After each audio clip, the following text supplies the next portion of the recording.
అందరికీ నమస్తే. 'జై జై తెలంగాణ' పాట పైన వివాదం కంటిన్యూ అవుతుంది.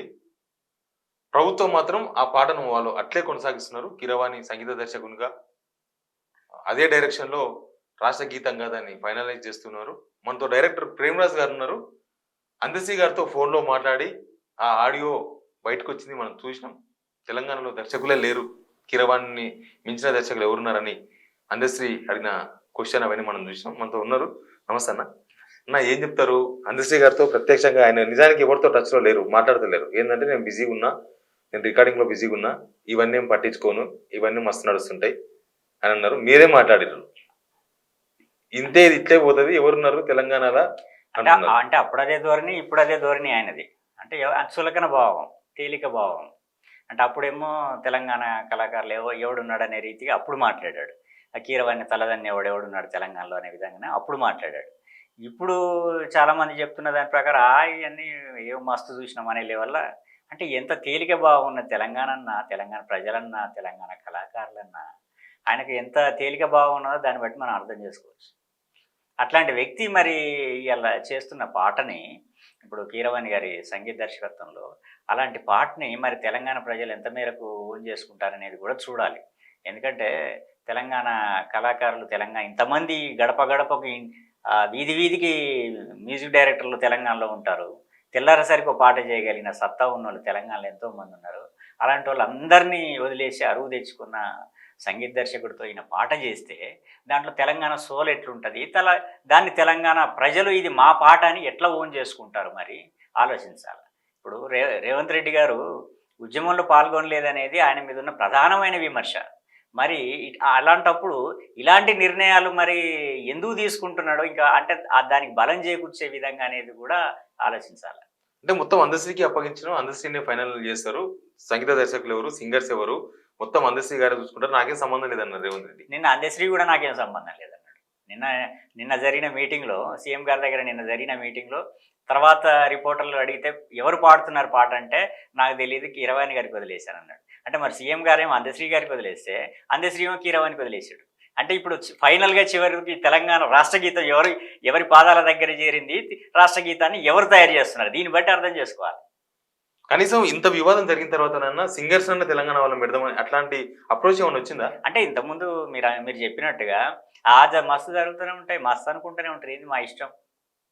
మా ఇష్టం వచ్చినట్టు చేస్తాం. తెలంగాణ ప్రజల నెత్తిన రుద్దుతాం. మీరు స్వీకరించాల్సిందే అన్న అహంకార ధోరణే కనపడతా ఉంది. అంటే ఇటు అందశ్రీ నోటెంబడి కానీ, అటు ప్రభుత్వం మాట్లాడకుండా ముందుకు పోవటంలో కానీ మనం ఆ విధంగానే అర్థం చేసుకోవాల్సిన పరిస్థితి ఉంటుంది. కానీ ఆస్కార్ అవార్డు గ్రహీత కీరవాణి చాలా పెద్ద డైరెక్టర్. నిజానికి కూడా మ్యూజిక్ డైరెక్టర్, మంచి director. Same time Oscar award గ్రహీత. దానిలో కూడా మనం కాదని మనం ఎవరు కాదంటాను. అట్లాంటి మ్యూజిక్ చేయించినప్పుడు చాలా గ్రేట్ గా ఫీల్ అవుతున్నారు కదా వాళ్ళు. ఇప్పుడు అట్లాంటప్పుడు మన పోరాటమే తప్పు కదా. దేనికోసం మన అస్తిత్వం కోసం, మన స్వయం పాలన కోసం, మన ఆత్మగౌరవం కోసం చేసిన పోరాటాన్ని తప్పు పట్టాలి. ఇప్పుడు పాట ఎవరు వాడితే ఏంటి, ఎవరు చేస్తే ఏంటి అంటే పాలన ఎవరు చేస్తే ఏంటి? దానికెందుకు ఇంత పోరాటం, ఇన్ని త్యాగాలు, ఇన్నేళ్ళ స్ట్రగుల్ ఎందుకు? దాంట్లో మన పోరాటంలోనే మన అస్తిత్వం, మన ఆత్మగౌరవం ఉన్నది కదా. ఇవాళ నువ్వు ఎవరు చేస్తే ఏంటి అనే కాడికి వచ్చినావంటే పాలన కూడా ఎవరు చేస్తే ఏంటి అని అనుకోవాల్సి వస్తుంది. మన పోరాటాన్ని వీళ్ళు ఇప్పుడు తప్పుబడి లేదు, వీళ్ళు చులకన చేసేది లేదా కించపరిచేది ఒక తెలంగాణ కళాకారులను కాదు, తెలంగాణ స్ఫూర్తిని కించపరుస్తున్నారు, తెలంగాణ ఆత్మగౌరవాన్ని కించపరుస్తున్నారు, అసలు మన తెలంగాణ పోరాటాన్ని కించపరుస్తున్నారు. అంటే ఇప్పుడు వేరే సంగీత దర్శకుని పెట్టడం వల్ల పోనీ ఇక్కడ సంగీత దర్శకులు లేరా? అసలు తెలంగాణ ఉద్యమమే కల్చరల్ మూవ్మెంట్తో సాగింది. అది లేకుండా తెలంగాణ ఉద్యమమే లేదు. అలాంటప్పుడు పోనీ ఇక్కడ లేదు, ఆ కొరత ఉంది మనకు అంటే మనం అర్థం చేసుకోవచ్చు. అంటే నీకు వీధి వీధికి నీ పాటను చేయగలిగిన వాళ్ళు ఉన్నప్పుడు నీకు ఆస్కార హంగులు ఎందుకయ్యా? ఇది ప్రజల నాలుకల మీద ఆల్రెడీ నానిన పాటని ఆల్రెడీ ప్రజల్లోకి నువ్వు కొత్తగా తీసుకుపోయేది ఏముందయ్యా? ఆల్రెడీ పోయింది పాట. ఇవాళ ఒక ఆస్కార్ అవార్డు గ్రహీత చేసి నీకు అదనంగా ఒరిగేది ఏంటని నేను అడుగుతున్నా. నువ్వేమన్నా హాలీవుడ్ సినిమా తీస్తున్నావా? అది ప్రజల పాట, ప్రజలు ఆల్రెడీ ఓన్ చేసుకున్న పాటకి నీకు ఈ హంగులు ఎందుకు? ఈ మాత్రం చేయడానికి ఇక్కడ కళాకారులు లేరా? వాళ్ళలో సత్తా లేదా అనేది నా క్వశ్చన్. కానీ చాలా మంది చెప్తున్నారు, గత 10 సంవత్సరాల పాలనలో ఆంధ్ర కాంట్రాక్టర్స్ రాలేదా? ఆంధ్ర సంబంధించిన వాళ్ళు ఎవరు ఇక్కడ ఇంగోది చేయలేదా? లేకపోతే ఆంధ్ర వాళ్ళు గవర్నమెంట్లో లేరా? గత గవర్నమెంట్లో మీరందరూ ఒక సైడ్ ఒక బీఆర్ఎస్ సైడ్ పోయి మాట్లాడుతున్నారా కళాకారులంతా? ఇప్పుడు కాంట్రాక్ట్లతో ఒక తెలంగాణ రాష్ట్ర గీతాన్ని మనం పోల్చి చూడగలుగుతామా? కాంట్రాక్టు ఈ ఈ కాంట్రాక్టర్ పోతే ఇంకో కాంట్రాక్టర్ వస్తాడు, అతను పోతే ఇంకొకరు వస్తారు. దాన్ని ఒక తెలంగాణ ఆత్మగౌరవ గీతంతో ఎట్లా మనం పోల్చి చూస్తాం? నీ కాంట్రాక్ట్ వేరు, నీకు తెలంగాణ రాష్ట్ర గీతం వేరు కదా. దీంట్లో ఎమోషన్ ఉంటుంది, కాంట్రాక్ట్లో పైసలు ఉంటాయి. దీన్ని మనం ఎట్లా పోల్చి చూడగలుగుతాం? ఇంకోటి, కళాకారులు బీఆర్ఎస్ పక్షాన పోవటం ఏంటి? ఇప్పుడు ఒక ఇష్యూ వచ్చినప్పుడు, ఒక ఇష్యూ లేవనెత్తినప్పుడు వాళ్ళు డెఫినెట్గా వాళ్ళు ప్రతిపక్షంలో ఉన్నారు కాబట్టి వాళ్ళు దాన్ని టేకప్ చేయొచ్చు. అంత మాత్రాన వీళ్ళు వాళ్ళు మీలా కథ అయినరని అనుకోలేం కదా. ఇష్యూ వచ్చినప్పుడు వాళ్ళు కూడా తీసుకుంటారు కదా ఆటోమేటిక్గా. అదే జరిగింది తప్పితే కళాకారులు ఎవరు బీఆర్ఎస్ పక్షాన పోవటం అది అన్ని పిచ్చి మాట్లాడారు. కానీ ఎందుకు అందశ్రీ గారు ఒక 2 వర్డ్స్ మారుస్తామని గత ప్రభుత్వంలో వాళ్ళంటేనే లేదు ఉన్న పాట ఉన్నట్లయితేనే మనం చేయాలి, లేకపోతే లేదని ఏదో అక్కడ క్రాక్ వచ్చి మధ్యలో డిస్టెన్స్ పెరిగి దూరం అయ్యారని అన్నారు. ఇప్పుడు మొత్తం పాటకు పాట చేంజ్ చేసి దానిలో నవాబుల గురించి ఒక లైన్ ఉంటుంది, గోల్కొండ నవాబుల గురించి, తర్వాత కాకతీయుల గురించి ఒక లైన్ ఉంటుంది. ఇప్పుడు వాళ్ళు అవన్నీ రాజరిక ఆనవాళ్ళని చెప్పి తీసేస్తున్నారని చెప్తున్నారు.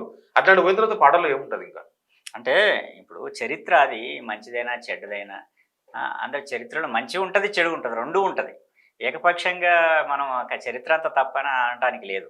ఇప్పుడు నీకు ఇష్టంగాంది ఒకటి ఉండొచ్చు, ఇష్టమైనది ఒకటి ఉండొచ్చు, కానీ చరిత్ర దాన్ని ఎవరు మార్చలేరు. అయితే వీటిని చెరిపేసినంత మాత్రాన చరిత్ర పోదు. కాకతీయ రాజులు పోరు, నిజాం రాజులు పోరు, చరిత్రలు లేకుండా కనుమరుగు అయిపోరు. వాళ్ళు ఉంటారు, వాళ్ళు చేసిన మంచి ఉంటుంది, చెడు ఉంటుంది. కాబట్టి చరిత్రను అది మన చరిత్రకు ఆనవాళ్ళుగా చూడాలి. వాళ్ళ పాలనకు, వాళ్ళ రాచరికానికి ఆనవాళ్ళుగా కాదు, మన చరిత్రకు ఆనవాళ్ళుగా చూడాలి ఇట్లాంటి చిహ్నాలని. అంతే తప్ప వాళ్ళు పెట్టారు కానీ మేము తీసేస్తామనే దాంట్లో మాత్రం అర్థం లేదు. ఇప్పుడు మార్చుకుంటూ పోతే అది ఎంతవరకు పోతుంది అనేది. ఇప్పుడు వీళ్ళకి ఒకటి నచ్చుతుంది, ఇంక రేపు వచ్చే గవర్నమెంట్కి ఇంకొకటి నచ్చుతుంది. వాళ్ళకి ఇష్టమైనట్టు మార్చుకుంటూ పోతే అది కరెక్ట్ కాదు కదా. ఇప్పుడు అట్లా అంటే మన జాతీయ జెండాను కూడా మార్చుకోవచ్చు, మనం చాలా వస్తాయి, జాతీయ గీతాన్ని అన్నింటిని మార్చుకోవచ్చు, అన్ని అంటే దానికి లిమిట్ అనేది ఉండదు. ఎక్కడో చోట దానికి ముగింపు అనేది ఉండాలి. సరే, అది ఆ విధంగా చేయటం అనేది అయితే మరి ఇప్పుడు వీళ్ళు కొత్త గవర్నమెంట్ వచ్చింది, వాళ్ళు డెవలప్మెంట్ మీద, మిగతా యాక్టివిటీస్ మీద దృష్టి పెట్టకుండా వీటి మీద ఎందుకు దృష్టి పెట్టారో నాకు అర్థం కావట్లేదు. కానీ అందశ్రీ గారు ఎందుకు అంత మొండిగా పోతున్నారు? తెలంగాణ సమాజం అంతా, తెలంగాణ కళాకారులు అంతా ఒకవైపు అయిపోయినారు, అందశ్రీ గారు ఒకవైపు అయిపోయినారు. ఎందుకు అందశ్రీ గారు వీళ్ళందరినీ కాదని చెప్పి ముందుకు పోయే ప్రయత్నం చేస్తున్నారు? అంటే అతనికి మొదటి నుంచి కూడా వాస్తవంగా చెప్పాలంటే సాటి కళాకారుల మీద కాదు, సాటి మనిషి మీదనే ఆయనకు ఒక గౌరవం ఉన్నట్టుగా కనబడదు. ఎక్కడ ఎవరితోటైనా చాలా అహంభావంతో, అహంకారపూరితంగా మాట్లాడుతూ ఉంటాడు ఆయన మామూలుగానే.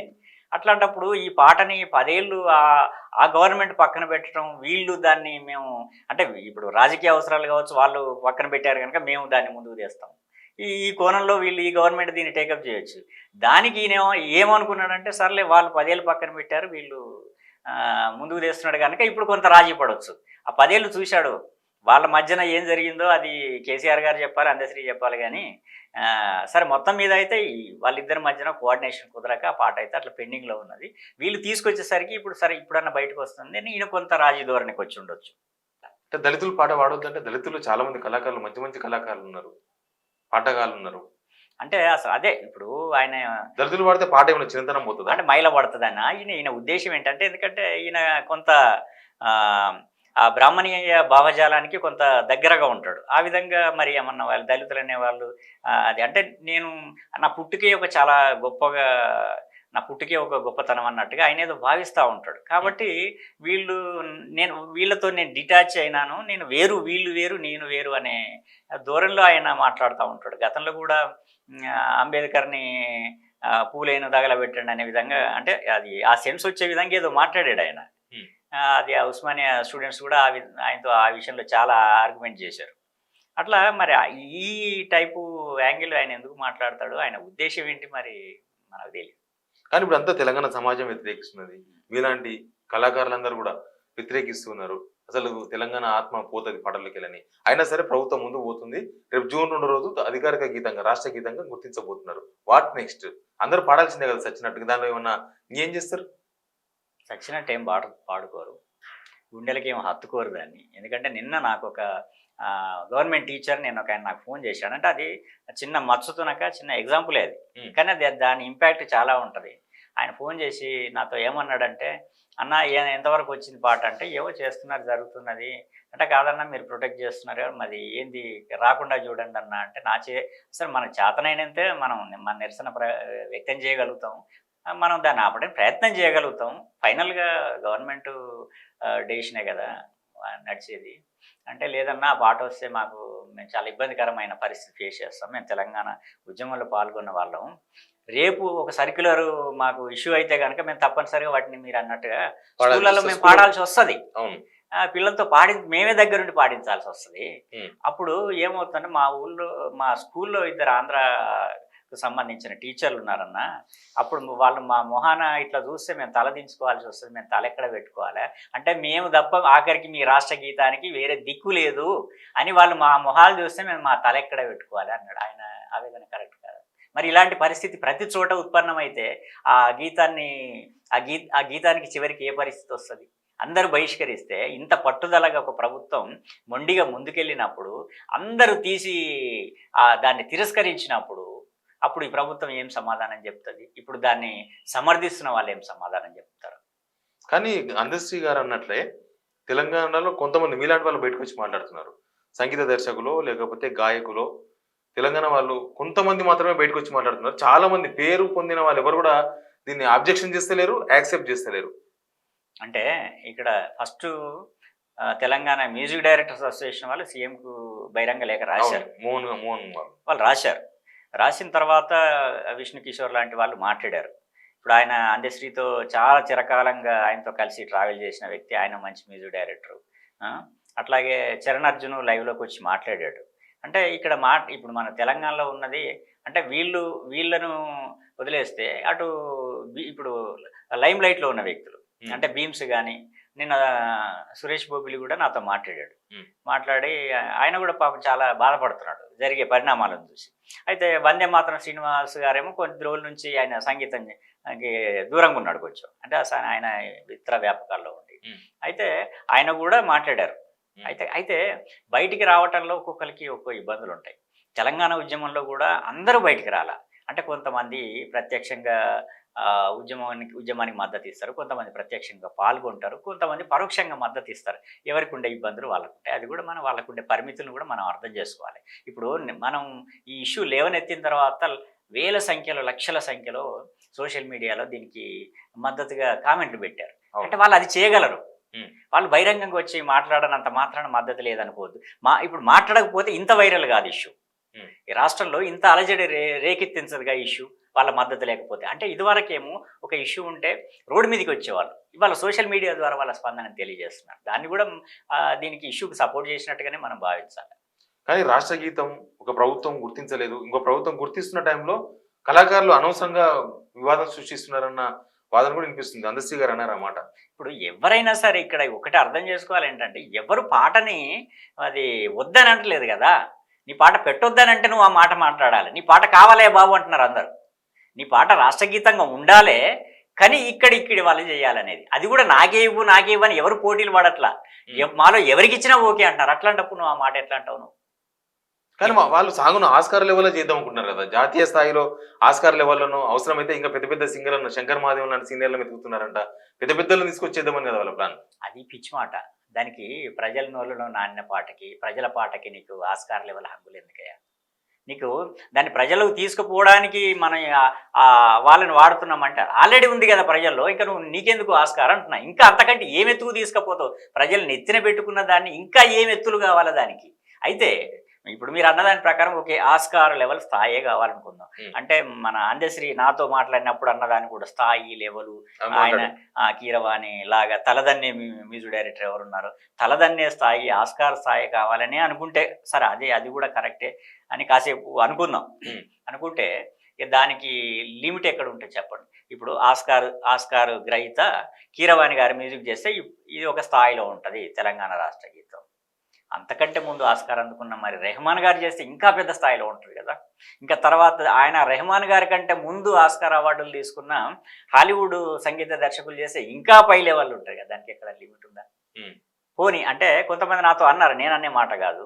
కొంతమంది అన్నారు, ఓకే అన్నా మరి ఓకే ఆయన ఆస్కార్ స్థాయి కావాలనుకుంటున్నాడు కదా! మరి ఆస్కార్ స్థాయి మ్యూజిక్ డైరెక్టర్ తీసుకొచ్చాడు కదా! మరి లిరిక్స్ కూడా ఆస్కార్ స్థాయి వాళ్ళతో రాయిస్తే బావుంటది కదన్నా! మరి మన దగ్గరే చంద్రబోస్ గారున్నారు, ఆయనతో రాయిద్దామన్నారు. అంటే ఇగో చర్చ అట్లా పోతది. నీకు స్థాయి కావాలనంటే చర్చ చాలా దూరం పోతది. మరి దానికి సిద్ధమేనా మన అందశ్రీ గారు? మరి చంద్రబోస్ గారితో రాయించి ఆయన పర్యవేక్షణలో ఆయనే పర్యవేక్షణ చేయమందాం. అందశ్రీ మన చంద్రబోస్ గారితో రాయిద్దాం. ఆయన ఆస్కార్, ఈయన ఆస్కార్ ఇంకా బాగుంటుంది కదా, బ్యాలెన్స్ అవుతుందిగా. మరి దీనికి ఒప్పుకుంటారా ఆయన? చెప్పండి. ఇప్పుడు మనం ఆస్కార్ స్థాయి అంటే అదే వస్తుంది కదా. ఇప్పుడు లేదంటే ఇంకొకటి కళకి కుల మతం లేదు, భాషా భేదం లేదు, ఇది కూడా అనుకుందాం. సరే ఓకే అన్న, మరి ఎందుకు ఇంకా బాగుంటుంది, మనం ఒక ఆంధ్ర లిరిక్ రైటర్ని తీసుకొచ్చి రాయించుకుందాం. మ్యూజిక్ డైరెక్షన్ కూడా ఆంధ్రాకు చెందిన వ్యక్తిని చేస్తున్నప్పుడు లిరిక్స్ కూడా మరి వాళ్ళతోటి రాపిద్దాం, ఇంకా మన హృదయం వైశాల్యం పెరుగుద్ది కదా. అంటే అది కాదు ఇక్కడ. ఇక్కడ ఏంటంటే తెలంగాణ ఆత్మాభిమానానికి సంబంధించిన అంశం ఇది, తెలంగాణ అస్తిత్వానికి సంబంధించిన అంశం తప్పితే ఇది టెక్నికల్ అంశం కాదు ఇది. కానీ బతుకమ్మ పాటలు ఏఆర్ రెహమాన్తో పాడించిండ్రు, లేకపోతే ఇంకెవరితోనో చేపించిండ్రు. మన తెలంగాణ ఆత్మగౌరవం అప్పుడు ఓలేదనే వాళ్ళకి ఏం సమాధానం చెప్పాలి? అయితే వీళ్ళు విషయం మర్చిపోతున్నారు. బతుకమ్మ అనే పాట ఫెస్టివల్ సాంగ్, అది రాష్ట్రగీతం కాదు. అంటే ఏదో ఆర్గ్యుమెంట్ కోసం మాట్లాడడం తప్పితే అట్లా మాట్లాడేవాళ్ళు. అంటే రాష్ట్రగీతానికి ఒక ఫెస్టివల్ సాంగ్ తేడా లేదా? ఫెస్టివల్ సాంగ్ ఈ సంవత్సరం ఒకటి వస్తుంది, రేపు నెక్స్ట్ ఇయర్ ఇంకోటి వస్తుందయ్యా. ఈ సంవత్సరం రెహమాన్ చేస్తారు, ఇంకోసారి ఇంకోళ్ళు చేస్తారు. దాన్ని ఏమున్నది? 100 పాటలు వస్తాయి. మనం బతుకమ్మకు చూస్తాం కదా, ఎన్ని పాటలు వస్తాయి ప్రతి బతుకమ్మకి? చాలా వందల పాటలు వస్తాయి కదా. దాంట్లో అదొక పాట. అదే మన రాష్ట్రగీతమా? ఫెస్టివల్ పాటలు మారుతూ ఉంటాయి, రాష్ట్రగీతం మారదు కదా. అట్లాగే అంతకుముందు కేసీఆర్ గారే రామకృష్ణ గారితో ఏదో సాంగ్ చేసి అయితే అదిగా దాని కూడా నేను మాట్లాడు. అయితే అది అప్పుడు అధికారికంగా ప్రకటించలేదు కదా, అది ఒక ఎక్స్పెరిమెంట్ అంతే. నువ్వు అధికారికంగా దాన్ని ప్రకటించినప్పుడు మాట్లాడతావు, ప్రకటించలేదు కదా, దాని గురించి చర్చ ఎందుకు? ఇప్పుడు ఎందుకు మాట్లాడుతున్నావు? నువ్వు అధికారికంగా డిక్లేర్ చేసావు కాబట్టి మాట్లాడుతున్నావు. అప్పుడు అధికారికంగా డిక్లేర్ చేయలే, అది ఆ వాస్తవం వాళ్ళు గుర్తించాలా. ఇప్పుడు మేము ట్రాక్స్, నేను యాజ్ ఏ ఫిల్మ్ మేకర్గా నేను ఒకటి చెప్తున్నాను, మేము ట్రాక్ 100 మందితో పాడిస్తాం. మేము అంటే 100 అంటే నచ్చేదాకా 10 మందితో పాడిస్తాం ట్రాక్స్. అంటే టెస్టింగ్ తర్వాత ఫైనల్ వాళ్ళు ఉండరు, తర్వాత వేరే వాళ్ళతో పాడిస్తాం. అప్పుడు కూడా చూద్దామని వాళ్ళు ఒకటి బాలసుబ్రహ్మణ్యం గారు రిజెక్ట్ చేశారు. ఇది ఒకటి గమనించాలి. స్వరాష్ట్రం అనే పదాన్ని ఆయన వ్యతిరేకించి బాలసుబ్రహ్మణ్యం గారు పాడటానికి నిరాకరించారు దాన్ని. అప్పుడు ఏదో ఈ సాంగ్ను జే సాంగ్ని అప్పుడు బాలసుబ్రహ్మణ్యం గారిని అడిగితే ఆ పదాలు తీసేస్తే పాడతానన్నారు ఆయన.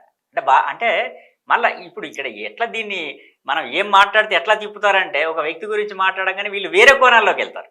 అంటే ఇప్పుడు ఆయన గురించి ఆయన రిజెక్ట్ చేశాడంటే ఒక తెలంగాణ నైట్గా, తెలంగాణ పౌరుడిగా నేను బాధపడతా. అయ్యో నా రాష్ట్రగీతాన్ని ఆయన పాడటానికి నిరాకరించాడే అని. అయితే మళ్ళా ఆయన గొప్ప సంగీత దర్శకుడు, గొప్ప గాయకుడు కదా అని మళ్ళీ చర్చ కాదు ఇక్కడ. ఆయన గొప్ప గాయకుడు, దాని గురించి ఎవరు డిబేట్ చేయరు. అంటే దీన్నైతే నువ్వు రిజెక్ట్ చేసావు కదా. ఇప్పుడు నా పాటని, నా రాష్ట్ర గీతాన్ని పాడటానికి నువ్వు నిరాకరించావే, మరి దాన్ని ఎట్లా చూడాలి? నువ్వు నా రాష్ట్రం అని నువ్వు ఇక్కడి ప్రజల్ని, అంటే ఇక్కడి ప్రజలు నిన్ను ఆదరించలేదా? నువ్వు పాడిన పాటలు పాడుకోలేదా? నువ్వు పాడిన సినిమాలు చూడలేదా? మరి నీకు దాని మీద నీకు అబ్జెక్షన్ ఉన్నప్పుడు మరి నీ మీద నాకు అబ్జెక్షన్ ఉండదా? కాబట్టి ఇదేంటంటే పోనీ అంటే ఈ చర్చ కూడా మళ్ళీ అసలు ఈ కళాకారులు వీళ్ళు తీసిన సినిమాలని ఆంధ్ర నిర్మాతలు కానీ, దర్శకులు కానీ, హీరోలు కానీ వాళ్ళ సినిమాలు మనం ఓన్ చేసుకున్న చూస్తున్నాం కదా. మనం మాట్లాడేది రాష్ట్ర గీతం విషయంలో వదిలేయండి అంటున్నాం. మిగతా చేసుకోండి, నువ్వు సినిమా తీసుకో, అందశ్రీ సినిమాని తీసుకొని కీరవాణి పెట్టుకున్న మాకెందుకు, రేమాన్ని పెట్టుకున్న మాకెందుకు, ఎవరినైనా పెట్టుకో. నీ ఇంట్లో పండుగ చేసి నువ్వు ఆయన్ని తీసుకొచ్చి కచేరీ చేయించుకో కీరవాణి గారితో, మాకేం అభ్యంతరం. ఇది రాష్ట్ర గీతం, ఇక్కడ స్టేక్ హోల్డర్లు అందరికీ దాని మీద రైట్ ఉంటుంది. ఇక నువ్వు దానికి పెట్టే ప్రతి పైసా ప్రజలది కదా. ఆయన పాట అని చెప్తున్నారు, ఆయన పాట ఆయన ఇష్టం అని చెప్తున్నారు. ఆయన పాట అయితే ఆయన ఇంట్లో వాడుకుంటాడా? మరి మా ప్రజలను ఎత్తిన రుద్దొద్దు, మరి ఆయన ఇంట్లో వాడుకోండి. మా గవర్నమెంట్ నుంచి ఒక రూపాయి ఇవ్వకుండా ఆయన పాట అనుకుంటే ఆయన పాట ఆయన ఇంట్లో వాడుకోవాలి. మేమెందుకు వాడుకోవాలనే ప్రశ్న వస్తే అప్పుడేం చెప్తాడు ఆయన? నీ పాట నువ్వే వాడుకోయా, నువ్వే విను రోజు ఇంట్లో పెట్టుకొని. మరి ప్రజలను ఎత్తిన ఎందుకు రుద్దుతున్నావు? ప్రజలను ఎత్తిన రుద్దినప్పుడు నీ పాట ఎట్లయితుంది? అది అప్పుడు కాపీ నువ్వు గవర్నమెంట్ డబ్బులు ఖర్చు పెట్టి చేయిస్తున్నది అన్నప్పుడు దాని కాపీ రైట్స్ గవర్నమెంట్కి చెందుతాయి, నీకు కాదు. గవర్నమెంట్ కంటే ప్రజలకి. అది ప్రజల పరమైనప్పుడు నాది అనటానికి అవకాశం లేదు, నాది అని అనకూడదు కూడా. కానీ మీరు ఆయన ఆడియో రికార్డ్ చేసిండ్రు, ఆడియో రిలీజ్ చేసిండ్రు మీడియాకు. ఎందుకు అందశ్రీ మీద కోపమా? అందశ్రీ తప్పు పట్టిండు, అట్లా చేయొచ్చా, ఆడియోను రికార్డ్ చేయొచ్చా అని. ఓకే, నేను బయట బయట పెట్టింది తప్పు పట్టాడు. అయితే లోపల మాటలన్నా బయట మాటలన్నా అట్లా మాట్లాడడం కరెక్టేనా? లోపల మాట్లాడా, బయట మాట్లాడా, ఇంకొకరితో మాట్లాడా? మాట్లాడొచ్చా? సాటకైతే మాట్లాడొచ్చా? సాటకైతే కించపరచొచ్చా తెలంగాణ కళాకారుల్ని? నేను మైకు పట్టుకొని నేను తిట్టలేదు కదా, రూములనే తిట్టినా కదా అంటే ఓకేనా? అది ఎట్లా కరెక్ట్ అవుతుంది? బయట పెట్టింది తప్పు అయితే నువ్వు మాట్లాడింది తప్పు కదా. అసలు బయట పెట్టింది నువ్వు మాట్లాడింది ప్రజలకు తెలియాలని పెట్టినా నేను. నువ్వు ఆ విధంగా మాట్లాడకపోతే నేనెందుకు పెడతా? ఇప్పుడు అదేమన్నా నీకు నాకు వచ్చిన పంచాయతా? నువ్వేమన్నా ప్రేమరాజుని తిట్టినావా? నేను ప్రేమరాజుని తిడితే ఆ పెద్దోడు ఏదోలే నన్ను తిట్టాడని నేను ఓర్చుకునేవాడిని. నువ్వు తిట్టింది మొత్తం తెలంగాణ సమాజాన్ని తిట్టినావు. నువ్వు టోటల్ తెలంగాణలో ఉన్న కళాకారులను తిట్టినావు. మరి అదే ఇప్పుడు ఆ మాట అనేవాళ్ళు అందశ్రీ ఇట్లా అన్నాడయ్యా అని అంటే నమ్ముతారా? సర్లే ఆయన మీద బురద వేస్తున్నావు అంటారు. ఇదే మనుషులు రికార్డ్ లేకపోతే అదే మనుషులు ఇప్పుడు నీ స్వరూపం అనేది నీ తెలియాలని చెప్పాను నేను అంటే నేను చెప్తే నమ్ముతారా? అప్పుడు ఇంకా నా మీద ఘోరమైన బురద చల్లుతారు. ఇప్పుడు అది ఉంది కాబట్టి మాట్లాడట్లేదు, కానీ నిజంగా మాట చెప్తే నమ్ముతారా చెప్పండి? దానికోసం పెట్టాను. ఇప్పుడు ఇంకొక కొత్త పాట, పోటీ అనాలో ఇంకేమన్నా తెలియదు, మిట్టపల్లి సురేందర్ అన్న ఒక పాట 1వ తేదీన రిలీజ్ చేసిన తెలంగాణ గవర్నమెంట్ గుర్తించకపోవచ్చు, కానీ ఇదే అసలైన మట్టి సాంగ్ అంటున్నారు. ఇప్పుడు మిట్టపల్లి అద్భుతమైన గాయకుడు, మంచి రచయిత. ఆయన రోజుకో పాట రాయగలుగుతారు, రాయమంటే. అద్భుతమైన పాటలు రాసిండు, ఇప్పుడు కూడా రాస్తాడు. ఇప్పుడు రిలీజ్ చేయడానికి ఆయనకు సర్వ హక్కులు ఉన్నాయి. ఎందుకంటే తెలంగాణ ఉద్యమంలో ఆయన కూడా స్టేక్ హోల్డరే, ఆయన కూడా పాత్రధారే. కాబట్టి ఆయనకు సంపూర్ణ హక్కులు ఉన్నాయి. అవును, ఇది తప్పు అనిపించినప్పుడు వాళ్ళు కళాకారులు కనుక వాళ్ళ శైలిలో వాళ్ళు స్పందిస్తారు. ఇప్పుడు రేపు ఆయన రిలీజ్ చేస్తున్నారు, రేపు ఇంకోళ్ళని రిలీజ్ చేస్తారు, ఇంటింటికో పాట వస్తుంది. అప్పుడు వీళ్ళు ప్రభుత్వం ఇంత ఆస్కార హంగులతో రిలీజ్ చేసిన పాట వీటి ముందు వెలవెలబోతే అప్పుడు ఏంటి పరిస్థితి? ఆ పరిస్థితి వస్తుంది డెఫినెట్గా, చూడండి. కానీ ఎన్ని చేసినా ఒక రాష్ట్ర గీతం బయటికి రాబోతుంది, అంతా రెడీ అయిపోయినాయి, ట్రాక్స్ రెడీ అయిపోయినాయి, లిరిక్స్ రెడీ అయిపోయినాయి, సింగర్స్ కూడా ఫైనల్ అయినట్టుంది, మొత్తం ఫైనల్ అయిపోతుంది. What next? ఇంకా ఒక రాష్ట్ర గీతంగా గుర్తించబోతుంది ప్రభుత్వము. ఇక తెలంగాణ కళాకారులు ఏం డిమాండ్ చేస్తున్నారు ఇప్పుడు? అంటే చివరి నిమిషం దాకా దాన్ని వ్యతిరేకిస్తూనే ఉంటారు, వచ్చినా బహిష్కరిస్తారు తప్పకుండా. నేను కూడా చెప్తున్నాను, ఈ పాటని చివరి నిమిషం దాకా వ్యతిరేకిస్తాం, వచ్చిన తర్వాత కూడా వ్యతిరేకిస్తాం. అప్పుడు వచ్చిన తర్వాత ప్రజలు చూసుకుంటారు, అప్పుడు వాళ్ళతో పాటు మేము కూడా గలం కలుపుతాం. మీరు కనీసం గవర్నమెంట్ను, ముఖ్యమంత్రి గారును ఎవరైనా కలిసే ప్రయత్నం చేసిండ్రా కళాకారులు? నేను దీనికి మూలమైన సూత్రధారి, పాత్రధారి అయిన అద్దంకి దయాకర్ గారు. అవును, కీరవాణి తీసుకొచ్చింది అద్దంకి దయాకర్ అన్నమాట. నేను ఆయనతో నాకు చనువు ఉంది, నాకు ఫోన్ చేసి మాట్లాడాను. నేను అన్నా, మరి ఏంది, ఎందుకు పెడుతున్నారు ఇట్లా, అంతా మీ గురించే చెప్పుకుంటారు బయట, దీనికి మొత్తం మీరే వెనకాల ఉండి నడిపిస్తున్నారు అని చెప్పి అని అంటే, ఆయన ఏదో సినిమా తీశాడు, దానికి ఆయన మ్యూజిక్ చేశాడు కీరవాణి గారు. అవును, సాంగ్. అయితే కీరవాణితో చేయించాలనేది అందశ్రీ కోరిక అయితే దాన్ని ఫుల్ఫిల్ చేసిన వ్యక్తి అద్దంకి దయాకర్. అయితే ఎందుకు చేసినామన్నా అంటే, ఆయన ఇట్లా అడిగాడు, వాస్తవమే, మన అందశ్రీ అడిగాడు. అది కూడా మేము సంవత్సరం క్రితం, అంటే అప్పటికి గవర్నమెంట్ రాలేదు, కాంగ్రెస్ ప్రభుత్వం, రేవంత్ రెడ్డి గారు సీఎం కాలేదు.